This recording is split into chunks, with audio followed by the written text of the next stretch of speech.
Welcome to the Center for Progressive Reform Katrina+10 Hangout.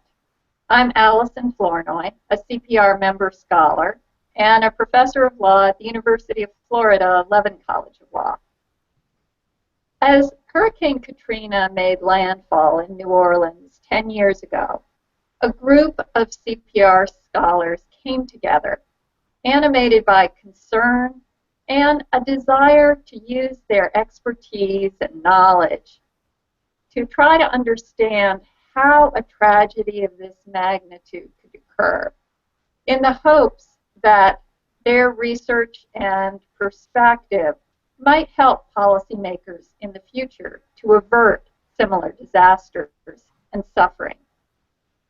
Within a month of the breach of the levees, a group of 17 scholars and a CPR policy analyst produced a 56-page white paper titled An Unnatural Disaster, the Aftermath of Hurricane Katrina.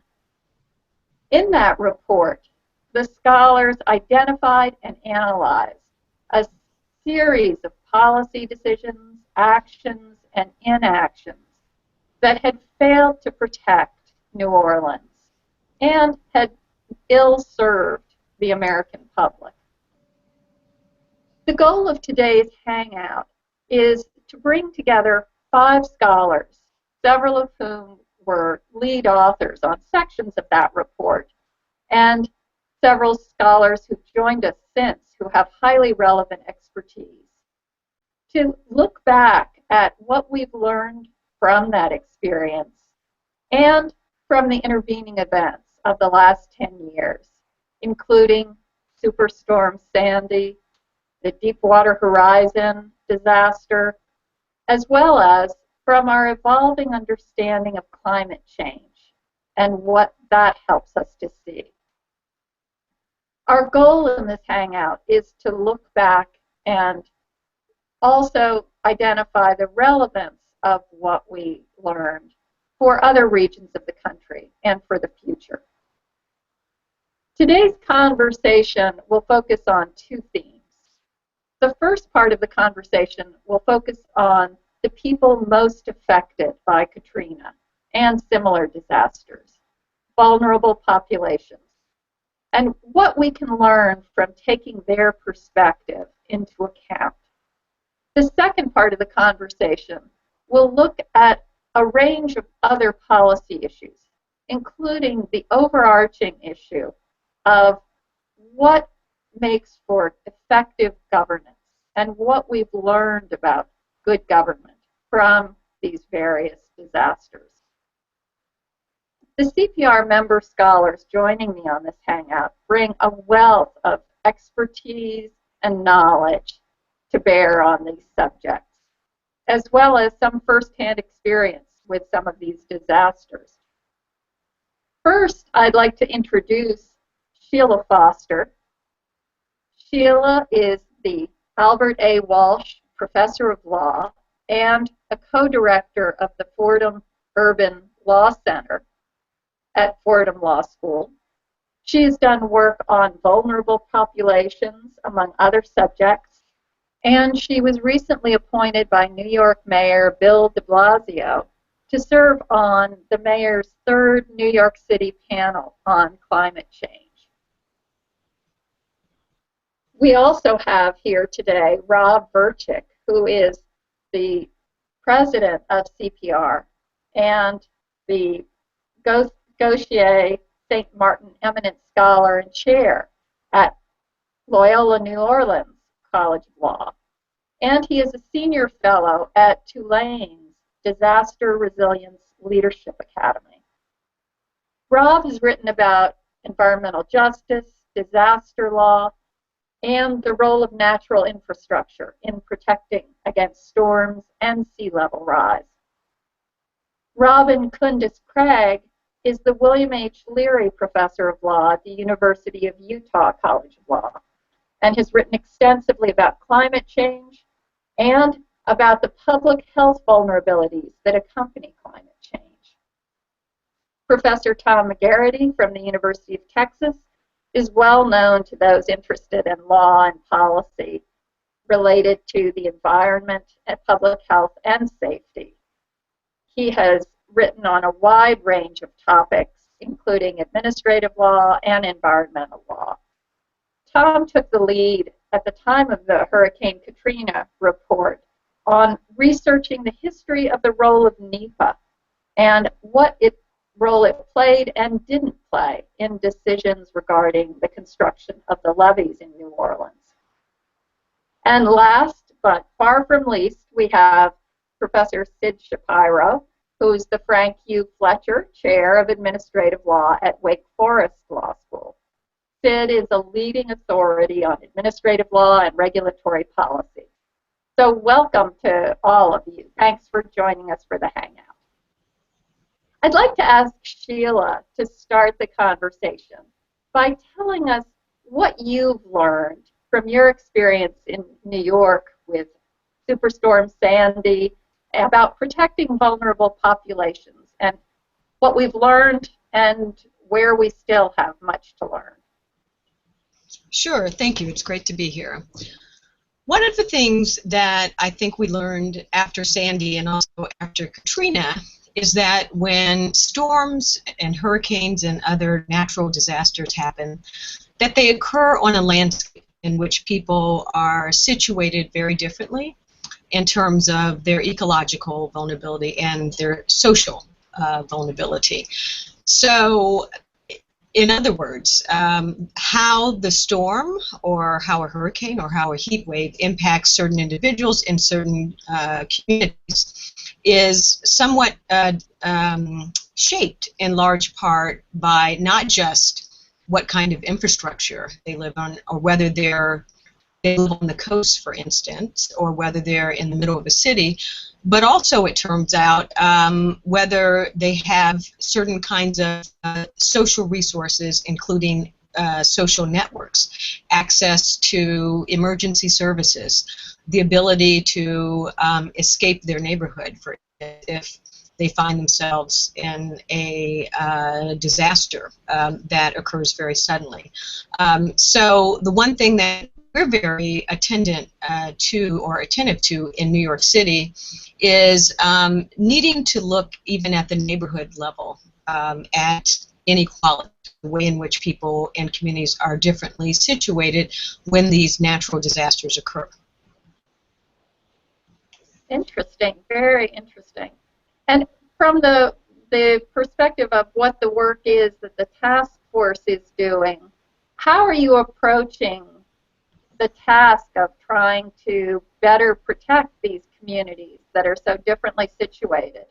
So one of the things that the task force will examine is, again, to look at the neighborhood level, and to do so by talking with people, by through actual interviews, and to trying to, as a way of trying to determine the kind of resources that people have, and even the kind of infrastructure on the ground level, right? I mean, we're very good at mapping, I think, on a larger level, how people, which neighborhoods are vulnerable, who lives near waterways that might flood, for instance, and other kinds of ecological vulnerability.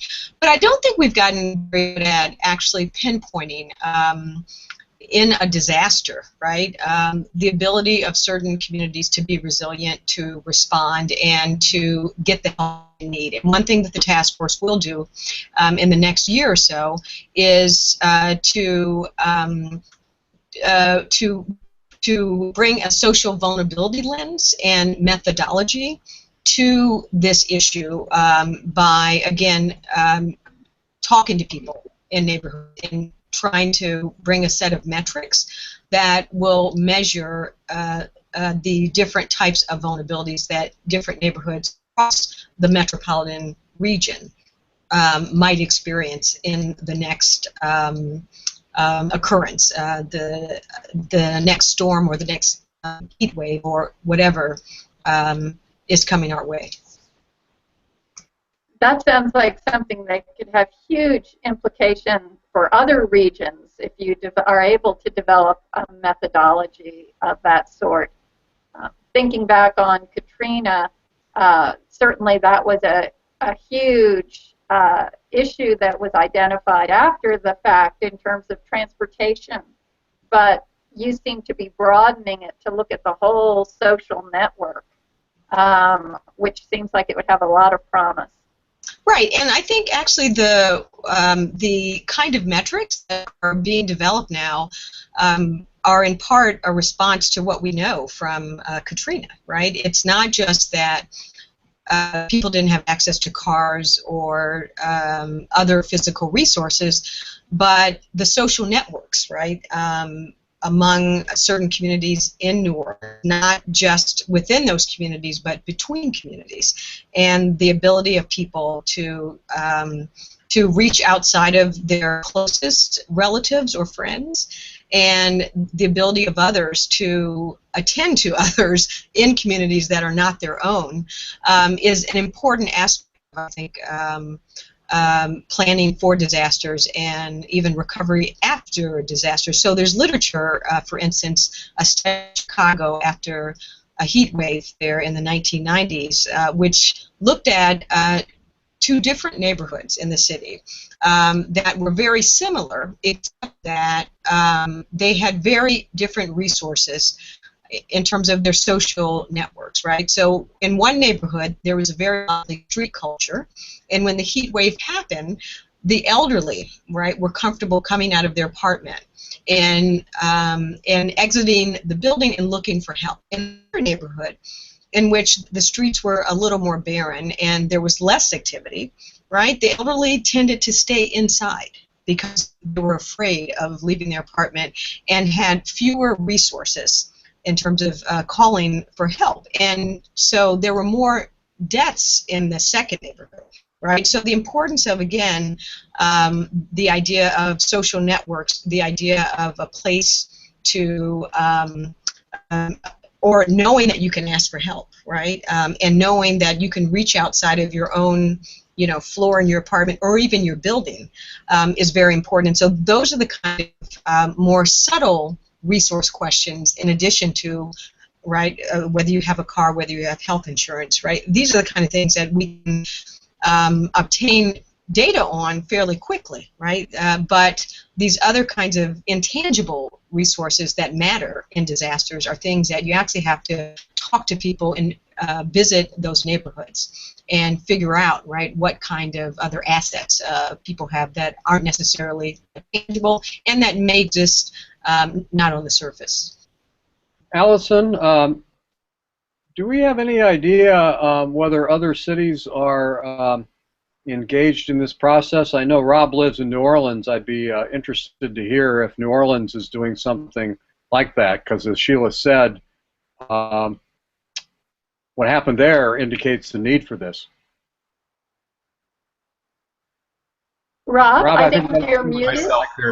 Yeah, there actually is quite a bit of work that's been going on since the storm in Katrina, and I just want to back up one thing that Sheila is saying, which is that there's no substitute for interviewing the people in these communities and different populations and trying to figure out what they need. Just as a couple examples, one of the things that my law clinic here at Loyola that we continually find is that whenever there are evacuations, we have members of the immigrant community who are uncomfortable leaving the city. Either they don't want to use the transportation that's provided by the government because they're afraid they're going to have to show documentation or talk about the documentation of other people in their family, or they're afraid that once they leave the city they won't be able to get back into the city without documentation, which is in fact what happened after Hurricane Katrina.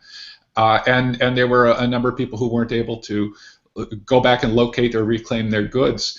I have a graduate student at Tulane who's actually done some work where there's surprisingly very little academic study, and that's of the LGBT community. She has been doing a number of interviews with Katrina victims in New Orleans and learning all about different kinds of barriers that the LGBT community faced in trying to find safe housing in some church organizations, or not having not being able to get their needs met through medication involved with HIV positive status or AIDS or those kinds of things. And so they're things that you might not even think about at first when you're thinking about these issues, but it turns out that they really do become big problems. And ground truthing, as we call it down here, going in and talking to people and finding out what really matters to people. It's really important, and it can vary from community to community. So that's another thing just to keep in mind. And Rob, do you feel as though in New Orleans, if another hurricane were to hit, how much progress do you feel like the city has been able to make in this endeavor? Is there some kind of mapping or central repository of information about vulnerable communities, or is it still a real work in progress? Well, there's a lot that's happened. I'll just mention our levy system for the first time is a working levy system, which is better than it's ever been in the history of the city.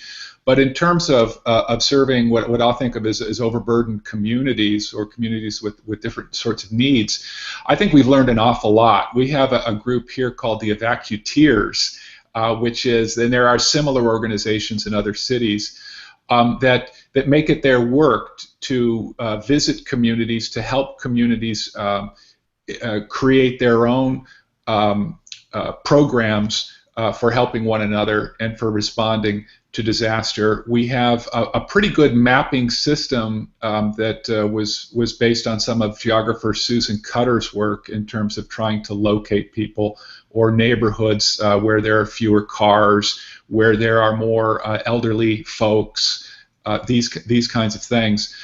So I think people are much more prepared than they used to be, and the degree of, I have to say, because of course I lived here before the storm and have lived here 10 years after, the degree of civic engagement in this city has just gone through the roof. It has skyrocketed, and that is true in poor communities and well-off communities. Not everything is a success story here, but the degree of civic engagement and community participation really is high now. And that is something that's very important in responding to a disaster. It's interesting, and I wonder around the country how many cities pre-disaster are able to do the work to get that level of engagement. It would seem like that would be a challenge, that the disaster and its aftermath can mobilize people, but to get that before would be a real advantage. Well, I think the key is looking at groups and social networks that aren't based on disaster, but that you could use afterwards. So my student I mentioned who's working with the LGBT community, there's a wonderful network of folks in the greater New Orleans area interested in all kinds of needs of the LGBT community, but they're not thinking about disaster response. And if you can just click into that, then you can build some leverage elsewhere. And I will also add that I know in a lot of cities that what were environmental justice nonprofits that were almost exclusively focused on pollution have now shifted their focus on climate change and being prepared for these types of disasters and responding to them and working with the city and other groups. So, going to what Rob said, that there are, kind of civic groups and nonprofits that have turned their attention to this and have tapped into larger social networks and really connected the dots, right, between the issues that they were working on and these kind of issues. And I'll also say that it's interesting to me that cities in general have taken the lead on climate change. One of the things that I think our ex-mayor in New York, Bloomberg, has done is highlighted, right, not just the need of cities, but the capacity of cities around the world to act on climate change where national and even international bodies have not been able to. And climate justice, right, the idea of helping everyone to be prepared and not allowing the effects of climate change to fall unequally on different populations is a framework or that I think has come to a lot of those conversations in ways that'll be helpful. Well, Robin, that really brings us to your area of research, that is climate change and the public health implications of climate change related disasters. What do you see that we're learning from these? Well, I think what we're learning is that in addition to having to be sensitive to the neighborhood level, there are also some best practices that have not been fully implemented in anywhere, and particularly with respect to coastal disasters. Both New Orleans and New York, although New Orleans more, very narrowly avoided some fairly widespread waterborne disease issues just because of the amount of sewage that was released in response. And this is a legacy of infrastructure that allows for sewage overflows when there's too much water. So there are different ways to do sewage treatment on the coast that would reduce that risk.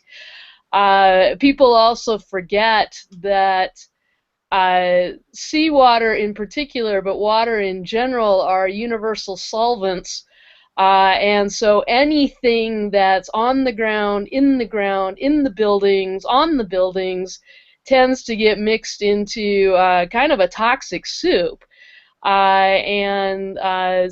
there are some land use and building code practices that could be implemented to reduce kind of the toxic soups that were mostly present in New Orleans, but New York had a few as well, that required hazmat suits to deal with. And in New Orleans you had the arsenic contamination coming out as well. So there's a lot of things like that that we could change about some of our basic practices. And like I said, particularly along the coast, because you are dealing with what water can do in a very short time. But there's also some other things on the public health scale that require both individual and hospital and community and law responses. For example, one problem with medicines in both New York and New Orleans and in other places that have had major disasters, just run-of-the-mill hurricanes, is that people run out of medication and they don't have their prescriptions and they don't have access to any way of finding what their prescriptions are or verifying that they exist. And there are some fairly easy technological fixes to that in terms of universal healthcare records, which obviously come with the full panoply of privacy concerns, but there is a balance there that I think we haven't yet achieved at its optimum level. So, I think to summarize, one of the things we learned for both Katrina and Sandy and some other disasters is we're all vulnerable in ways that we have not yet fully become cognizant of. And on the preparedness side, there's a lot of relatively easy, relatively cheap. Now, the infrastructure is expensive, but the medical stuff isn't. Stuff that we could do to decrease our vulnerability to the storms, but also increase our resilience to more general climate change impacts at the same time. Very interesting. It's a huge set of overlapping issues that we're dealing with, and the averted public health scenarios sort of are chilling, really, when you think of hepatitis and other outbreaks in other countries where they've had similar disasters. So it seems like this is an area where there needs to be a lot of work. Do you have the feeling, you said there are a lot of best practices that aren't being implemented? Are the task forces and other groups that communities like New York and New Orleans have convened, are they folding this information in, do you sense? I'm most familiar with what New York is doing, and I would say yes, at least to the extent that they are aware. I know New York is got on the books and has partially implemented a sewage treatment upgrade, for example. The medical, not as much. But again, there are some ridiculously easy policies that could be put in place, and I don't know to what extent they've been implemented outside of Southern California. But Southern California, the major threat is earthquakes, and there's a standing policy among all Southern California communities that if a major earthquake hits, all lanes on a freeway head out. And there have been several disasters, and like I said, even with more minor hurricanes than those that New York and New Orleans got, where that, you could see the TV coverage footage, and one lane of or 2 lanes of the highway that are the normal ones going out were just jam-packed, and the other 2 lanes on the other side were empty. So it's things like that communities really need to think through ahead of time, because those are the things you want to implement without thinking about it, after the fact. In Houston, with Hurricane Rita, we had exactly that happen, right? It took several people who were coming from Houston just as far as Austin, which is about a 3-hour drive. It took them 14 to 16 hours. And most of that time was spent just getting outside of the city limits of Houston because of the congestion and the poor planning there. Well, I'd like to turn to the second theme of our conversation and focus on some of the broader policy issues in addition to vulnerable populations that were raised by Katrina. And maybe, Tom, maybe you could start by telling us about what you take away from the public debate about NEPA and its role in the levee debacle in Hurricane Katrina. Sure.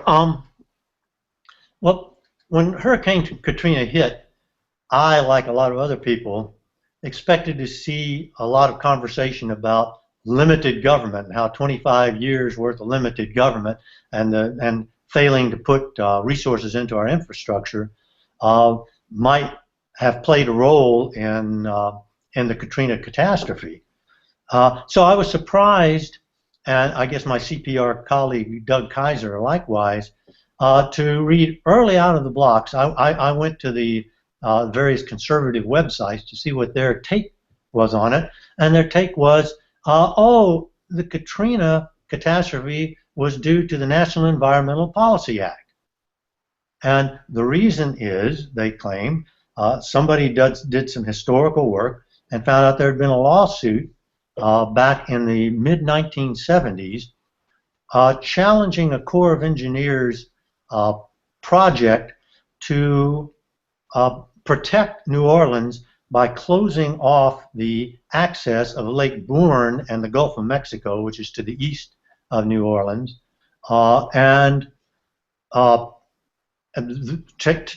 take out the possibility of Lake Bourne flowing into Lake Pontchartrain. Once the water goes into Lake Pontchartrain, the great surge would go into Lake Pontchartrain, then it was going to come up the canals that are built in New Orleans to pump water out of New Orleans because it's below sea level in many places, but they would expect this surge to come flowing up those canals and cause a lot of damage. So the solution was build huge, enormous gates at the 2 entryways, the Ringolets and the Chef Mentour passes, where the water flowed from Lake Bourne into Lake Pontchartrain, and so that you'd be able to close those gates when a storm was imminent. Environmental groups, and especially the fishermen in Lake Pontchartrain, who made their livings out of fishing in Lake Pontchartrain, were very concerned about the idea of blocking off that pass and the flow of water both directions, what impacts it might have on the ecosystem. So they filed a lawsuit. There was an environmental impact statement. They challenged the adequacy of that environmental impact statement because it didn't deal with the possibility of cutting off these migration routes of the fish. And a judge held that basically they had not prepared, the Corps of Engineers had not prepared an adequate environmental impact statement, and in enjoined the project pending the preparation of an adequate statement. Well, in the interim, several years, a lot of other resistance arose with respect to that project, most particularly from the landowners, that they were going to condemn their property to build this enormous project. And the Corps ultimately said, this is going to be way too expensive. We're going to go to Plan B. So that's the story. The claim here is if we'd have just built those two projects, then New Orleans would have been protected from the storm surge. Well, Professor Kaiser and I decided to look into that. Like any kind of cause-effect claim, one poses a counterfactual against what actually happened. The counterfactual is the levees being in place and the big gates being in place. What actually happened, we looked at, and we saw that actually the storm surge came up Lake Bourne, but not immediately into Lake Pontchartrain, but directly into New Orleans by way of a canal that the government had very foolishly built in the 1960s to aid large ocean-going vessels to get to the Gulf of Mexico more quickly. It's called the Mississippi Gulf Outlet Canal, and it turned out to be basically a massive funnel that not just allowed the storm surge to come into New Orleans, but concentrated that surge, and that looked like much more of the problem. Later, 12 to 14 hours later, Lake Pontchartrain the surge did enter Lake Pontchartrain, and the waters came up the canals, and some of those broke.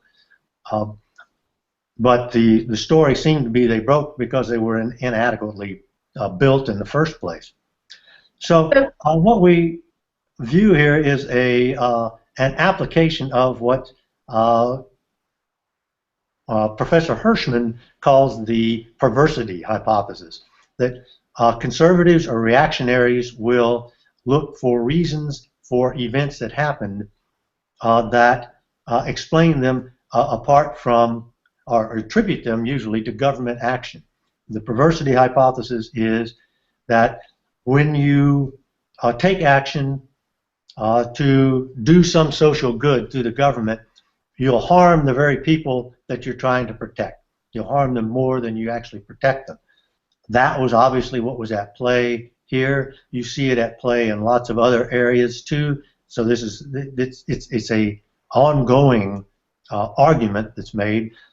Minimum wage, well, you're going to harm the very people you try to protect because there won't be as many jobs available because you're requiring the wages to go up. You can look in the Wall Street Journal almost any given day and see an application of the perversity hypothesis. And what Professor Kaiser and I hoped to show was that one needs to look into the facts before one simply accepts this hypothesis.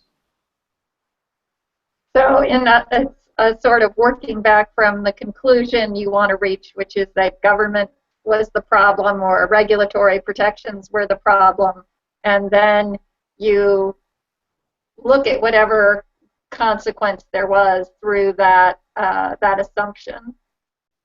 That's what they'd like to do, and of course you can usually come up with some perversity analysis that leads you to the conclusion that, well, if you go forward with this government project, you're going to harm the people that you're trying to help.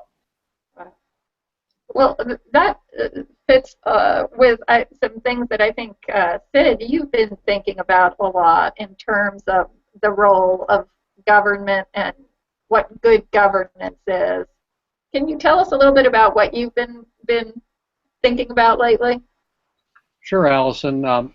Thanks. I went back and read the CPR report that we wrote now 10 years ago, and two things jumped out at me.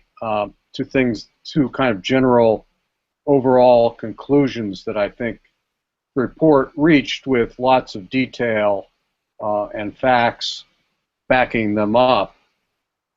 One was that clearly a series of government policy failures made the disaster in New Orleans and elsewhere far, far worse than it should have been. And the second is that figuring out how to make government more effective requires addressing a series of sometimes very difficult policy issues and trade-offs. And the only way to do that is have an ongoing dialogue and discussion about what we want to do and how we want to do it. And then, as Tom mentioned, when we have that discussion, we need to figure out what the experts know and don't know. It needs to be fact-based, not ideologically based. The kind of sad thing to me is now, 10 years later, we're even further away from committing ourselves to positive government, to proactive government, in any number of areas that are begging out to be addressed. And the reason, as we all know, is that for way too many elected officials, the very idea that you would have government do anything is such an anathema that they won't even enter into that conversation that we identified as necessary. We can certainly reasonably disagree about what to do, if anything, but we have to have a conversation about it, and we can't even reach the conversation. The great irony, it seems to me, if you are a conservative, is that we could save billions and billions and billions of dollars by acting proactively. And of course, Katrina is the perfect example. I went around looking for dollar estimates. There aren't any really good ones of the amount of damage that occurred, and the least of them was that the aftermath of Katrina was $100 billion or more, half of which at least occurred in the city of New Orleans at least. And that's not to say you can measure all losses in terms of dollars. Certainly, the cost of the lives lost is not something that readily can be turned into dollars. But nevertheless, there's just no question that the cost of the kinds of proactive things that could have been done in New Orleans and that we're discussing in today's call cost far, far less than the billions of dollars that we have to pay after we don't do stuff. And so it's really cost effective to have these discussions, and yet the conservative community by and large just will not enter into them. Sid, can I throw out a question for you? Absolutely. What role do you think insurance companies, which are not known for being, say, radical liberals, could play in helping to convince conservative politicians that upfront investment really is the better strategy? And I ask that because there's been climate change lawsuits by insurance groups. The insurance companies are really starting to take their climate risks seriously. They pulled out of insuring the Florida coast after the 2004 hurricane season. So do you think that might be a private means of promoting some more rational response by government? I hope so, and I think that's one of the few positive developments that we've seen. And we've seen it in a number of areas, right? We've seen it in terms of, for example, gay marriage and LGBT issues, where the business community has stepped up in some states and said, this is just not the way we do business, and if you do this, we're not coming, or we're leaving. And that broke through this kind of ideological barrier that these folks have established, which cuts off the kind of conversation. So wherever the pressure can come from, and voters can do it too, but I think we welcome the insurance community, and it's in everybody's self-interest. I want to jump in for a second to make a point that Sid raises on this idea of pay now or pay later. And I think a lot about what I call natural infrastructure, green infrastructure, the surroundings, our nature that provide services that help us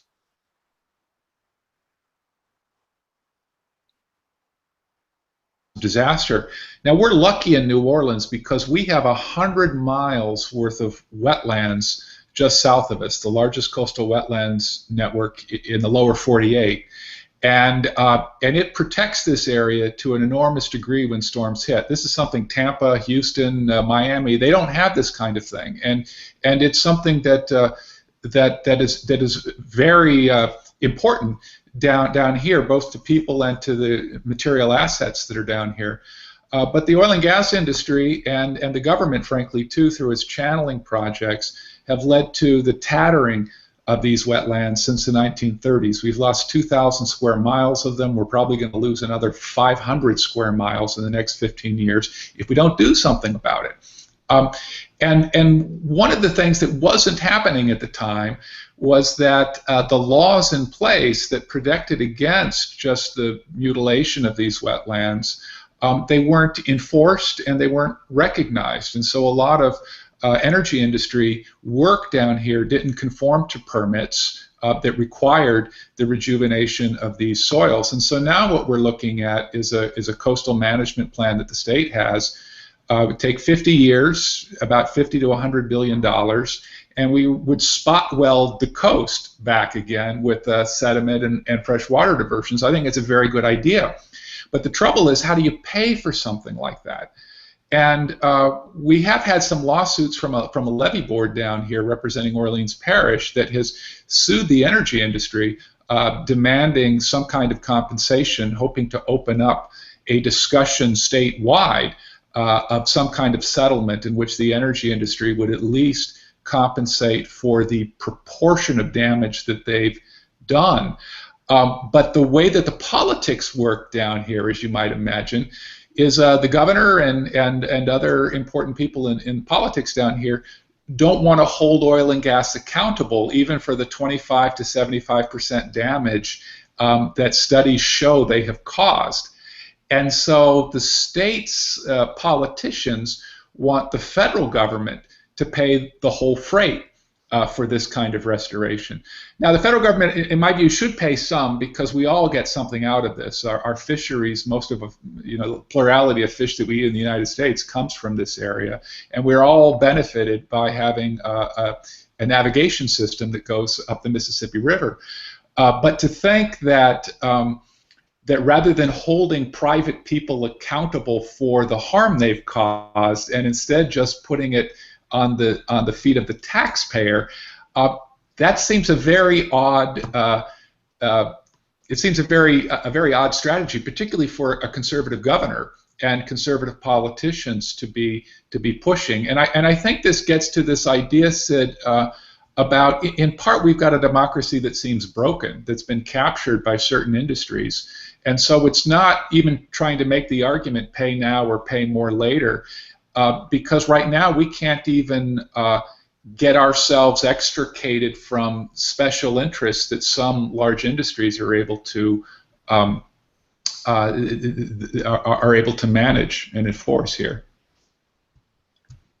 Well, there's no doubt. I mean, that something's gone terribly wrong with our politics, as everybody can see by looking at Washington, if not a lot of states.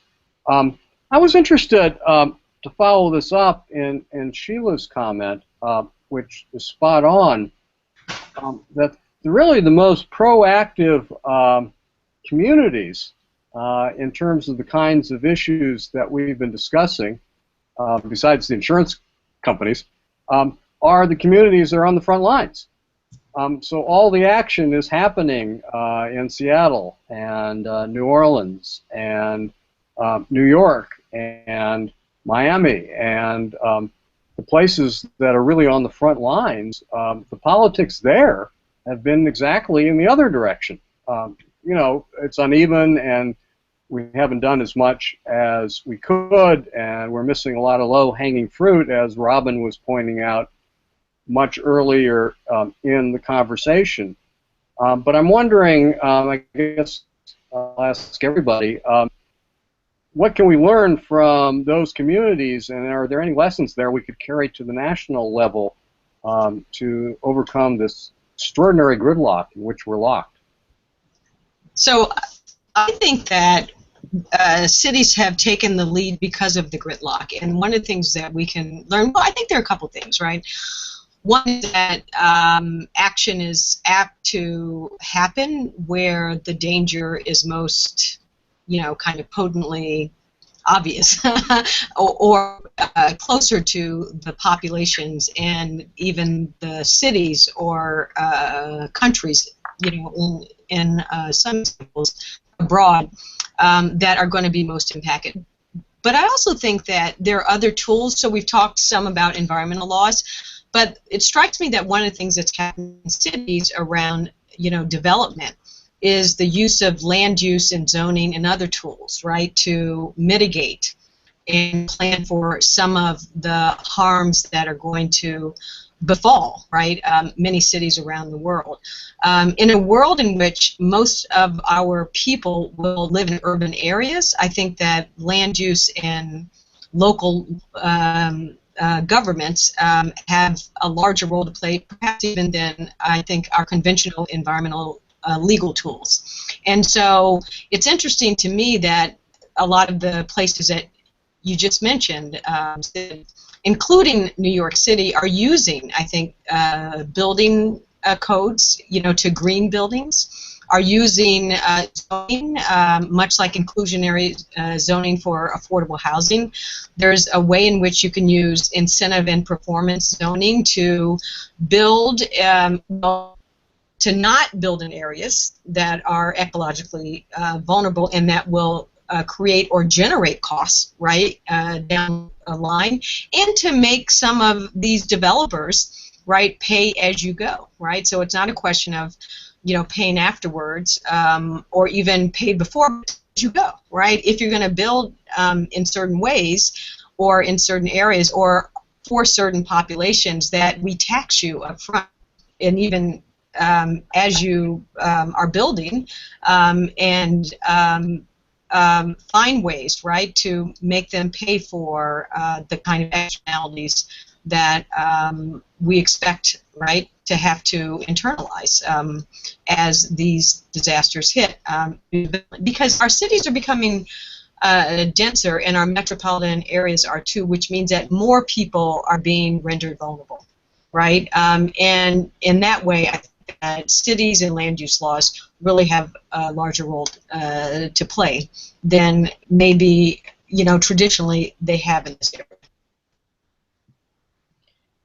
I'd just like to throw in, I also think it helps for cities and even states that are on the front lines if both their citizenry and their governments understand that a lot of these actions can serve multiple purposes.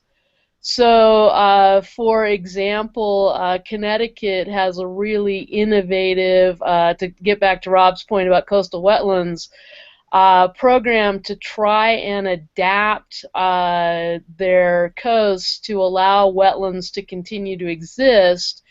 They came up with a state fund. It wasn't local government, but state government, to buy up land along the coast where they're pretty sure wetlands are going to be migrating. And so they're trying to set up a system where as they lose the outermost wetlands to sea level rise, which they're going to do, they already have in place a mechanism to protect those ecosystem services, allowing the ecosystems to migrate inland as they need to do. And that serves multiple purposes. It's a climate change adaptation measure, it's a sea level rise adaptation measure, but it also aids with some water pollution issues and maintaining their fisheries. All of which have some pretty immediate public health and public economic benefits. So that's one example. Seattle is doing a lot of things, but they're probably the lead innovators on dealing with ocean acidification at the moment, which has land use implications because nutrient runoff contributes to how bad ocean acidification gets in parts of Puget Sound. But it was also spurred by the fact that they have a whole lot of shellfish aquaculture that was having their baby shellfish basically killed off, and even now a lot of it had to be transported to Hawaii. But again, the economic and other benefits of trying to deal with this problem, not just as a climate change problem, were immediately obvious. And going forward, in addition to getting the insurance companies on board, it's nice to be able to have governments and policymakers that can articulate those multiple benefits. Yeah, I mean, that's what struck me about both of your comments, which I appreciate. We know that the political scientists teach us that the world's a complex place, and we're all busy and otherwise occupied, so we tend to try to reduce the complexity by applying some sort of simple heuristics, simple frameworks. And one of the frameworks that we all use is ideology. So if you're conservative, you tend to listen for things that are amenable to your framework. So this, of course, is the Fox News phenomena. It explains perhaps what Tom was talking about, that when it's obvious that government needs to do more, the conservatives, rather than confronting the facts, simply retreat to this ideological framing and say, well, you can't have government do it, everybody knows they're going to screw up. And what strikes me about the cities, and to some extent states as well, because as we mentioned, they're on the front lines, is that the framing, even if you're conservative, runs into reality, and it's just easier to see the risks if you are living on the shore or if you're living in New York.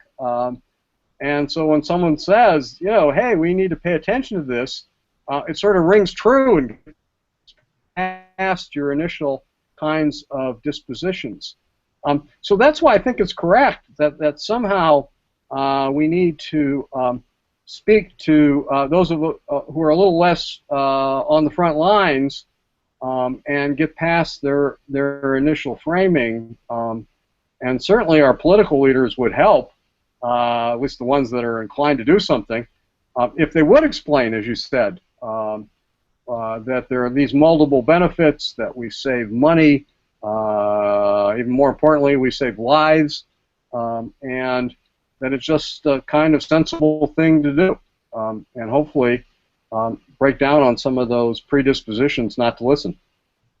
Sid, I'll back that up. When a few years back, when I was working at EPA on climate change adaptation issues, I met in a lot of communities. Some of the communities were conservative, some of them were more progressive. And one of the things that I found when we were talking to people in cities or into rural communities, if you talked about security and saving money, those two things resonate with almost everyone.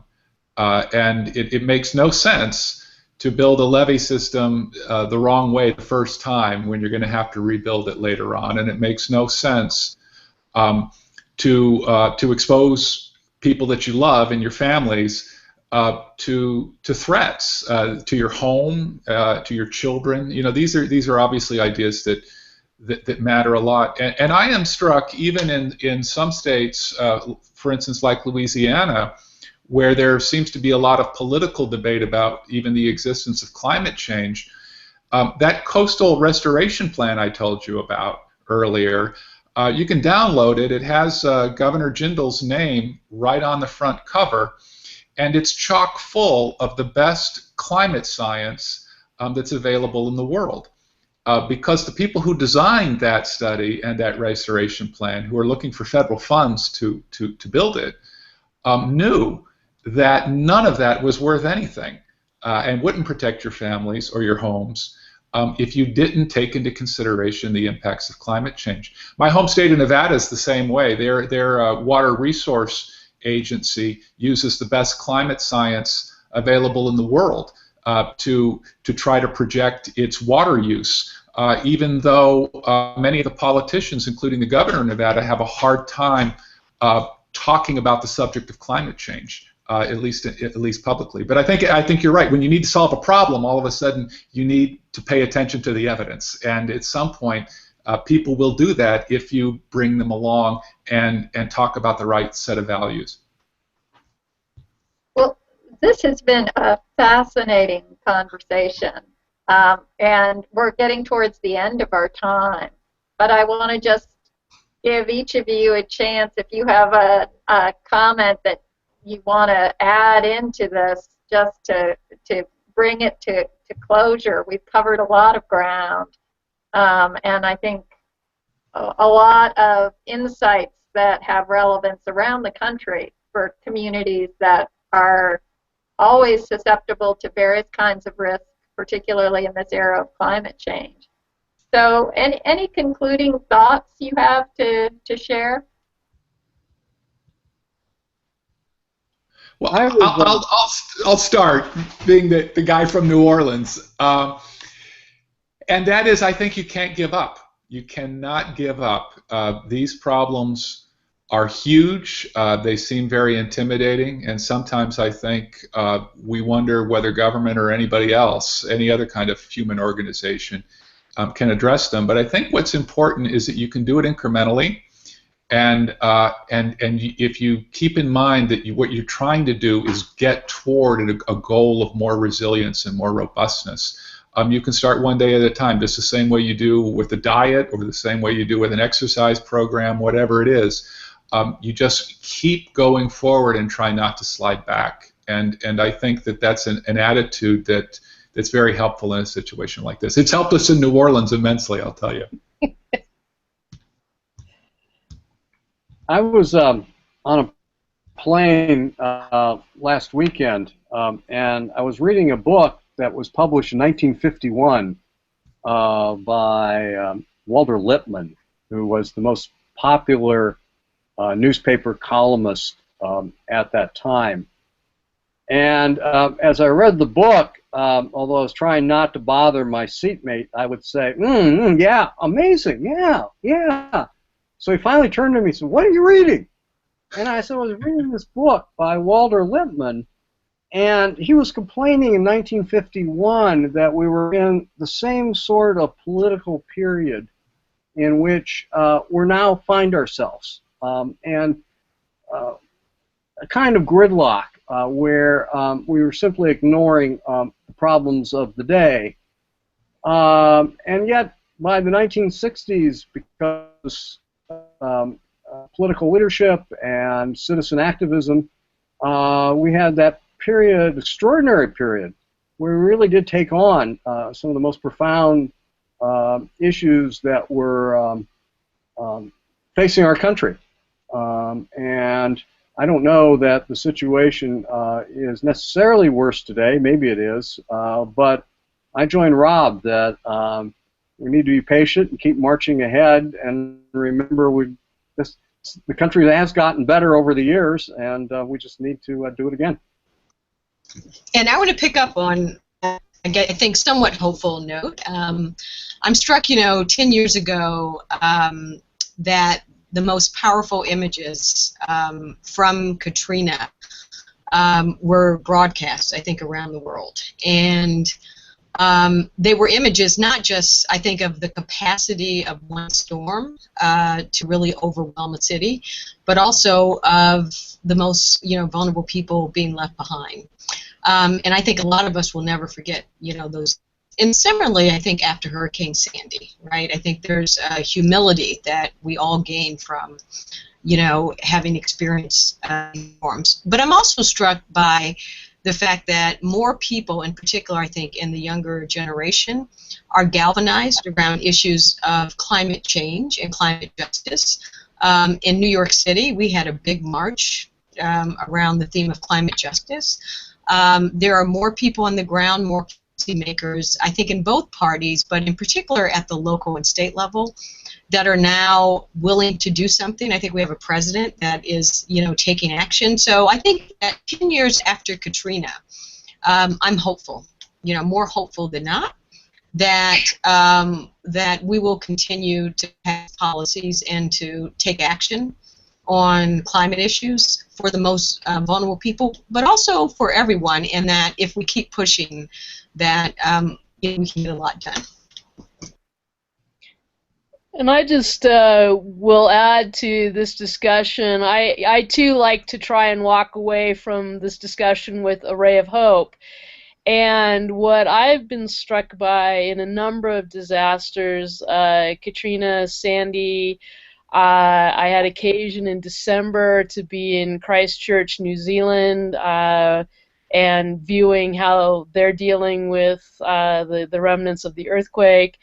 And some other places, the Gulf oil spill is another one, where these kind of disasters viewed in the right light can really underscore our necessary relationship with the natural world and our environmental surroundings. And what struck me in Christchurch was a lot of the city still looks very bombed out. It's very patchwork of how it's been put back together.